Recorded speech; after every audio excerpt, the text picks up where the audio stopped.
চট্টগ্রামের বাঁশখালী উপজেলার বড়ঘোনা ইউনিয়নের সমদ আলী সিকদার বাড়ি এলাকার গুরুত্বপূর্ণ সড়ক আলহাজ সোনামিয়া সিকদার সড়কের তৃতীয় ধাপের আরসিসি ঢালাই কাজ সফলভাবে সম্পন্ন হওয়ায় এলাকাবাসীর প্রশংসায় ভাসছেন সাবেক ব্যাংকার ও সমাজসেবক রুবেল সিকদার রনি। দীর্ঘদিন ধরে সড়কের বিভিন্ন অংশ চলাচলের অনুপযোগী থাকায় স্থানীয় বাসিন্দারা দুর্ভোগ পোহাচ্ছিলেন। বিশেষ করে বর্ষা মৌসুমে কাদা ও জলাবদ্ধতার কারণে শিক্ষার্থী, কর্মজীবী মানুষ এবং সাধারণ পথচারীদের চলাচলে ব্যাপক সমস্যা সৃষ্টি হতো। স্থানীয়দের দাবি ও প্রয়োজনের কথা বিবেচনা করে ধাপে ধাপে সড়কটির উন্নয়ন কার্যক্রম বাস্তবায়নের উদ্যোগ নেওয়া হয়। সর্বশেষ তৃতীয় ধাপের আরসিসি ঢালাই কাজ সম্পন্ন হওয়ায় এলাকাবাসীর মধ্যে স্বস্তি ফিরে এসেছে।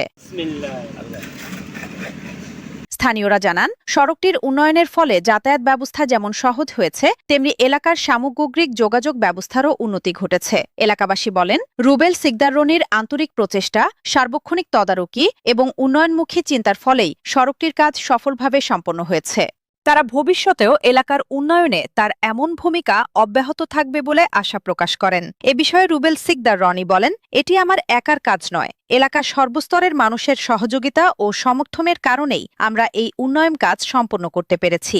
এটা হচ্ছে দেখার বিষয়, আমি এলাকাতে কয়টা উন্নয়ন করলাম, কয়টা রাস্তা করলাম, কয়টা ভালো কাজে এগিয়ে গেলাম, এটা হচ্ছে দেখার বিষয়। তারপর হচ্ছে রাজনীতি করা আমার নেশা না, আমি রাজনীতি করি না, আমার নেশা হচ্ছে উন্নয়ন করা আমার নেশা। আমি হচ্ছে কাজে বিশ্বাসী। আপনারা বাস্তবে সরজীবনে দেখেন, ইনশাল্লাহ ভালো কাজে কোনো বাধা আসবে না, অনেক কিছু আসবে, সমস্যা নাই। আমাদের এলাকার মানুষ মুরব্বীরা অনেকে সহযোগিতা করছে।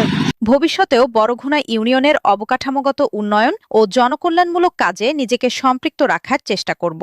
সড়কটির উন্নয়ন সম্পন্ন হওয়ায় স্থানীয় বাসিন্দারা সংশ্লিষ্ট সকলের প্রতি কৃতজ্ঞতা প্রকাশ করেছেন এবং অবশিষ্ট উন্নয়ন কাজ দ্রুত বাস্তবায়নের দাবি জানিয়েছেন। News desk, Chittagong.